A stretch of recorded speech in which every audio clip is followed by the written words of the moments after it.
De conversar com Mônica Bergamo. A Mônica colheu algumas repercussões em Brasília da fala de ontem à noite do presidente na base aérea da capital federal, né, quando recebeu os brasileiros que vieram de Gaza, em que ele citou mais de uma vez os atos de terrorismo cometidos por Israel e comenta as razões que levaram o presidente a subir o tom no discurso.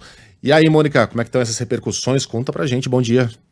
Oi, Megali, Sheila, Carla, bom dia a todos. O presidente decidiu subir o tom, né, contra Israel e definiu o que o país está fazendo na faixa de Gaza como terrorismo, o Megali, depois do desembarque dos últimos brasileiros que estavam na região do conflito. Eu conversei com o ministro hoje cedo, que me disse o seguinte: o Lula pensa isso desde o início do contra-ataque de Israel ao Hamas.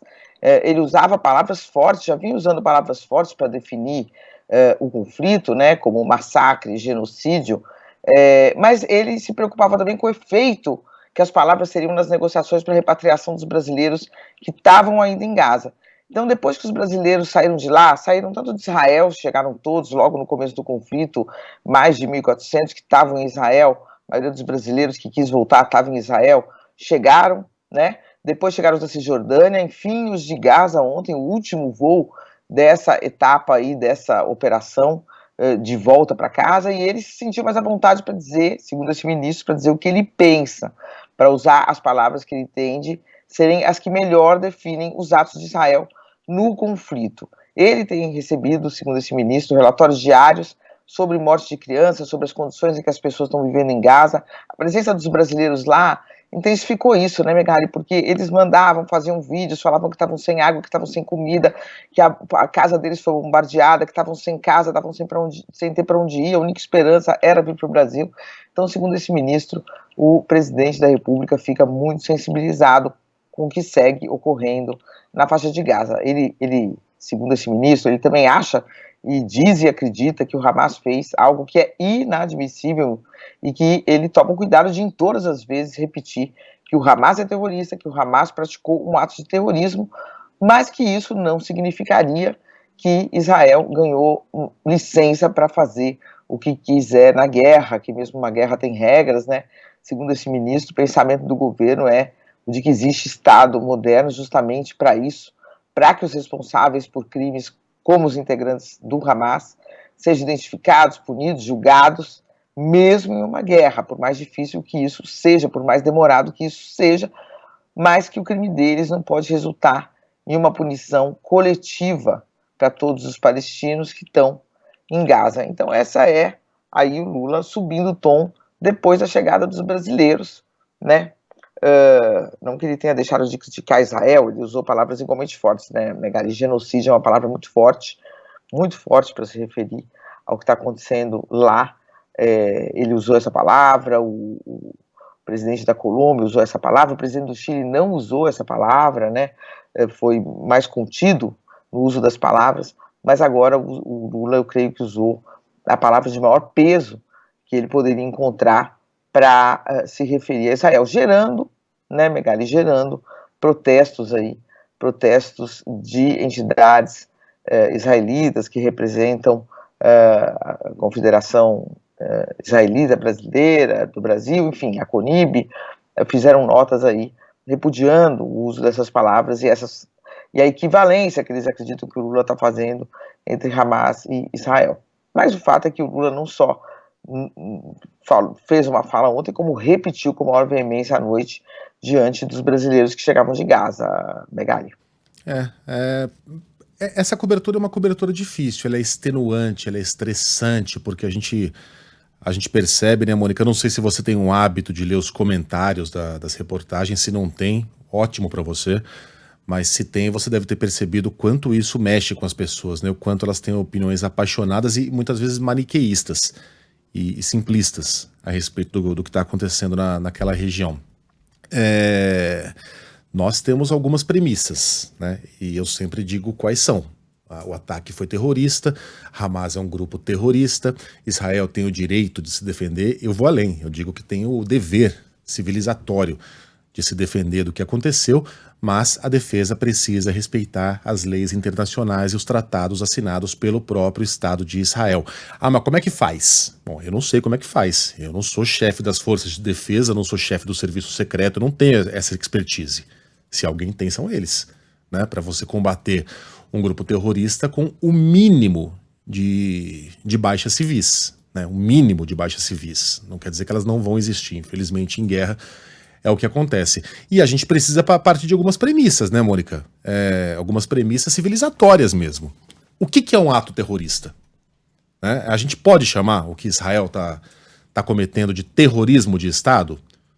Bom, segundo as leis internacionais, sim.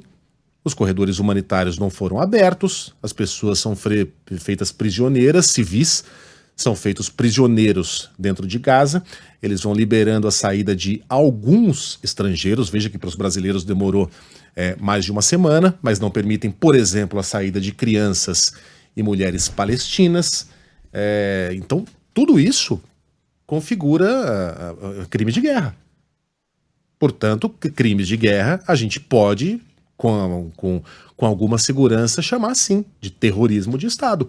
E podemos afirmar que Israel está respondendo ao terrorismo com atos terroristas de Estado.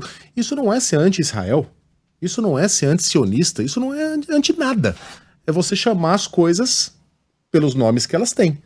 E nós somos, sim, mais rigorosos com Israel do que nós somos com o Hamas. Porque o Hamas é um grupo terrorista. Não adianta eu fazer um discurso indignado aqui. Como é que o Hamas se atreve? São criminosos? São! E o que faz o Hamas é o que fazem os criminosos. Eles não vão se emocionar com discursos indignados na imprensa internacional ou respeitar leis internacionais. De Israel a gente pode esperar isso. Né? É um Estado reconhecido por 99% da humanidade, que já foi vítima de um holocausto, que já foi vítima da brutalidade, que entende bem do que a gente está falando aqui. Então é por isso mais do que isso também, né, Megali? Uhum. A gente já falou isso algumas vezes e repetiu aqui. Israel é um Estado querido pelos brasileiros. Vão para Israel milhares de turistas, né? Israel é um país amigo do Brasil, né? Então, portanto, é totalmente diferente. Você está coberto de razão, quer dizer, totalmente incomparável, né? A gente está falando aqui de um Estado constituído, de um Estado que tem relações com o Brasil, e não apenas relações formais, tem relações próximas, né?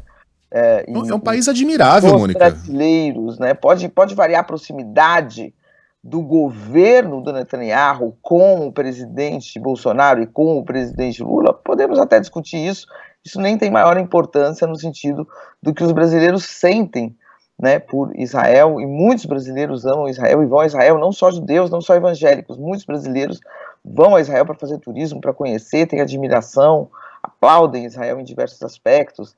Então realmente completamente diferente, né, de um grupo terrorista, e muita gente mal sabia o que era antes de ter esse ataque, né? Eu digo no Brasil. Tô eu aqui, Mônica. Eu morei em Israel, não sou judeu, não sou evangélico, acho Israel um país admirável, fui muitíssimo bem recebido ali, e exatamente por isso eu sei que os israelenses, que os judeus, não são Netanyahu. Assim como algumas pessoas precisam colocar na sua cabeça que os palestinos, que o Hassan Rabi, que a Shahed, não são o Hamas. Né?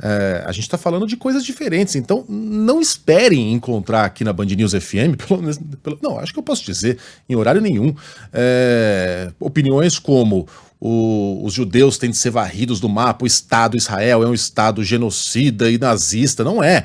Assim como ninguém vai dizer que a faixa de Gaza tem que ser transformada numa grande cratera e aquela gente tem que toda morrer porque são apoiadores de terroristas, não são. Não esperem esse tipo de opinião aqui. Se é isso que vocês estão buscando, estão perdendo seu tempo, mandando mensagens mal criadas, porque algumas premissas civilizatórias vão continuar valendo aqui. É isso. Mônica, um beijo pra você, até amanhã. Até amanhã.